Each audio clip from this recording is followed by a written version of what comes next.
Assalamu alaikum students. Welcome to Apex Group of Colleges. Usman Rafiq, HOD Math, Apex Group of Colleges. सबसे पहले हम chapter number 1 को discuss किया था last time, जिसमें से कुछ नंबर सिस्टम के बारे में डिस्कस किया, रियल नंबर्स के बारे में डिस्कस किया, रैशनल नंबर्स के बारे में डिस्कस किया, फिर रियल नंबर की प्रॉपर्टीज़ को डिस्कस किया। तो अब हम उसकी एक्सरसाइज पे चलते हैं। उस एक्सरसाइज पे चलने से पहले कुछ प्रॉपर्टीज़ को मैं एक दफ़ा रिपीट कर लेता हूँ, जिसके अंदर सबसे पहली प्रॉपर्टी थी कुलैया प्रॉपर्टी, नंबर 2 पे एसोसिएटिव प्रॉपर्टी, नंबर 3 पे एडिटिव या बाइनरी ऑपरेशन के मुताबिक आइडेंटिटी थी, फिर इनवर्स था, फिर कॉम्यूटेटिव प्रॉपर्टी थी। तो उन्हीं प्रॉपर्टीज़ को मद्देनज़र रखते हुए हम इसी एक्सरसाइज पे चलते हैं, जिसके अंदर हमारे पास सबसे पहला क्वेश्चन है, Which of the following set have Collier property with respect to addition and multiplication? तो इनमें से ये चार क्वेश्चन दिए हुए हैं, इनमें से कौन सा सेट Collier प्रॉपर्टी है with respect to addition and with respect to multiplication? जिसमें सबसे पहला हमारे पास पार्ट है ज़ीरो, सेट है हमारे पास ज़ीरो, सिंगल्टन सेट। तो मैं इसका सोल्यूशन किया नीचे, जिसके अंदर सबसे पहले लिखा है विद रिस्पेक्ट टू एडिशन। हम इस तरह से इसके कॉलम बना लेंगे, रो और कॉलम ऐसे टेबल एक बना लेंगे 3x3 का, जिसके अंदर सबसे कोने पे हम ऑपरेशन लिखेंगे, जो भी हम ऑपरेशन करना चाहते हैं। जैसे कि पहले मैंने लिखा हुआ closure property with respect to addition. तो एडिशन के लिहाज से मैं इसको करना चाहता था, तो मैंने सबसे पहले एडिशन का सिंबल लगाया और उसके नीचे इसके सेट लिख दिया। इसके एलिमेंट्स थे जो सेट के, वो था ज़ीरो को 2 टाइम लिख दिया, और ऊपर भी मैंने ज़ीरो को 2 टाइम ब्लू में लिख दिया। ज़ीरो को अगर ज़ीरो में ऐड करें तो आंसर ज़ीरो, तो इसी तरह ज़ीरो को ज़ीरो में ऐड किया तो आंसर ज़ीरो। ये सारे ज़ीरो आए। ये जो चार ऑप्शंस आए हैं ज़ीरो ज़ीरो ज़ीरो, तो ये चारों के चारों ऑप्शन हम देखेंगे क्या ये वही हैं जो इस सेट के अंदर से बिलोंग करते हैं। बिल्कुल, ज़ीरो देखें, ज़ीरो सेट के अंदर बिलोंग करता है। अगर ये सेट के अंदर बिलोंग करता है तो इसका मतलब है एडिशन के लिहाज से इसके ऊपर प्रॉपर्टी होल्ड कर गई है। फिर हम मल्टीप्लिकेशन के लिहाज से भी चेक कर लेते हैं विद रिस्पेक्ट टू मल्टीप्लिकेशन। दूसरी साइड पर देखिए, दूसरे टेबल में लिखा closure property with respect to multiplication, जिसके अंदर मैंने मल्टीप्लाई का साइन लगाया है और ज़ीरो ज़ीरो के इसके एलिमेंट्स लिख दिए।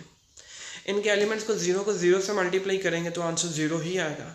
तो ये सारे आंसर ज़ीरो है, तो नीचे हमारे पास आंसर इसका आ जाएगा property hold with respect to addition and multiplication. Addition और मल्टीप्लिकेशन के लिहाज से ये जो सेट है ज़ीरो का, इसके ऊपर प्रॉपर्टी होल्ड करेगी।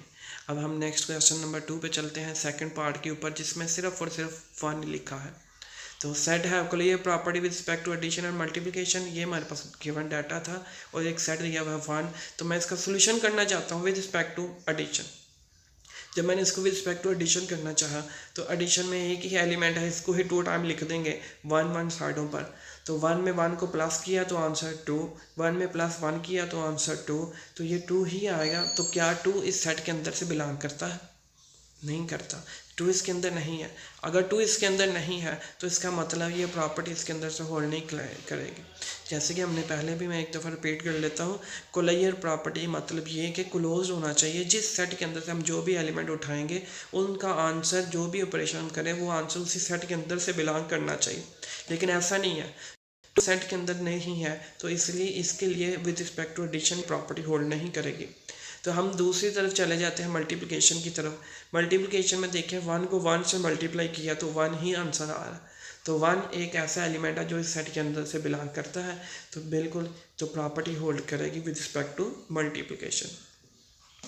नेक्स्ट जी क्वेश्चन नंबर 3 है, सेट है closure property with respect to addition and multiplication. कौन सा सेट है? वो है 0 और -1, और 0 और -1 को विद रिस्पेक्ट टू एडिशन हम चेक करना चाहते हैं। तो इसी तरह मैंने टेबल इसका 3x3 का बना था, उसके अंदर ही एडिशन के नीचे लिखते 0 और -1, और उसके सामने भी लिख दिया 0 और -1। तो 0 में 0 को प्लस किया तो आंसर 0, 0 को -1 में प्लस किया तो आंसर -1, -1 को 0 में प्लस करें तो -1, -1 को -1 में प्लस किया तो -2। अब ये जो हमारे पास चार ऑप्शन आई हैं, 0 -1 -2, तो क्या ये चारों के चारों वही आंसर है जो इस सेट के अंदर से बिलोंग करते हैं? नो, -2 इसके अंदर बिलोंग नहीं करता। इसके अंदर 0 और -1 है, लेकिन -2 तो नहीं है। तो अगर ये -2 नहीं है तो इसका मतलब ये सेट फिर क्लोज नहीं रहा, अब उसके अंदर से तो नहीं आया आंसर, इससे बाहर आ गया, इसलिए इसके ऊपर प्रॉपर्टी होल्ड नहीं करेगी। अब हम मल्टीप्लिकेशन की बात करते हैं। मल्टीप्लिकेशन में 0 और -1, 0 और -1, तो 0 -1 को ऐसे कॉलम वाइज भी लिख दिया और 0 -1 को मल्टीप्लिकेशन के रो वाइज में भी लिख दिया। 0 को मल्टीप्लाई 0 करें, 0 को मल्टीप्लाई -1 करें, 0 -1 को 0 से करें तो 0, -1 को -1 से करें तो 1। तो 1 क्या इस सेट के अंदर मौजूद है? 1 इसके अंदर मौजूद नहीं है। अगर सेट 1 इसके अंदर मौजूद नहीं है तो फिर ये भी कोई प्रॉपर्टी होल्ड नहीं करेगा। इसी तरह क्वेश्चन नंबर 1 का जो 4 वाला पार्ट है उसको आप लोग देख रहे होंगे। तो इसमें क्या है, 1 और -1 है। 1 और -1 को हम कैसे करेंगे? सेम उसी तरह विद रिस्पेक्ट टू एडिशन के लिहाज से करेंगे। विद रिस्पेक्ट टू एडिशन करने के लिए वही 0 -1 -1 लिख दिया, 1 में प्लस -1 करेंगे तो आंसर 0 आ जाएगा। तो 1 में +1 किया तो आंसर 2 आ गया, -1 में -1 किया तो -2 आ गया, -1 में 1 किया तो 0 हो गया। तो अब देखें ये 4 ऑप्शन आएंगे हमारे पास, 0 2 -2 0। तो ये चारों के चारों, इनमें से कोई भी ऐसा नंबर नहीं है जो इसके अंदर होल्ड करता हो, तो कोई भी होल्ड नहीं करा। अगर कोई भी होल्ड नहीं करा तो प्रॉपर्टी फिर नॉट होल्ड होगी। तो इसका मतलब ये हुआ कि 1 और -1 के ऊपर एडिशन के लिहाज से ये प्रॉपर्टी नॉट होल्ड है। Next with respect to multiplication इसको चेक कर लेते हैं। विद रिस्पेक्ट टू मल्टीप्लिकेशन करते हुए हम देखेंगे 1 को 1 से मल्टीप्लाई किया तो 1, 1 को -1 से किया तो -1, -1 को 1 से किया तो -1, -1 को -1 से किया तो +1। तो 4 ऑप्शन जो हमारे पास आंसर आए हैं, क्या ये सारे के सारे उसके अंदर से होल्ड करते हैं? बिल्कुल, 1 -1 इसी सेट का हिस्सा है। तो अगर हिस्सा है तो we say that property hold. Closure property with respect to multiplication is hold, तो प्रॉपर्टी इसके ऊपर होल्ड करेगी। इसके साथ ही हमारे पास क्वेश्चन नंबर 2 आ जाता है जी। Name the properties used in following equations.